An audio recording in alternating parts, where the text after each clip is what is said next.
नमस्कार दोस्तों, इस वीडियो में बात करेंगे कि जब हम एडोब मीडिया एनकोडर 2021 को इंस्टॉल करते हैं तो हमारे सामने ऐसा एरर आ जाता है। इस एरर में लिखा हुआ है sorry installation failed, we are unable to install Adobe Media Encoder 2021 this time.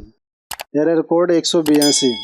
इस एरर को कैसे सही करते हैं, इसके दो तरीके के बारे में जानेंगे।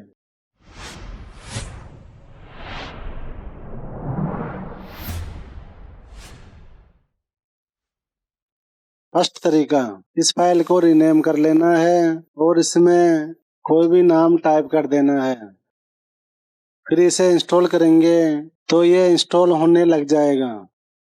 दूसरा तरीका, हमें इस फाइल को कॉपी कर लेना है और इसे डेस्कटॉप पर पेस्ट कर देना है। फिर इस फाइल को जिप फाइल में कन्वर्ट कर लेना है और ओके कर देना है।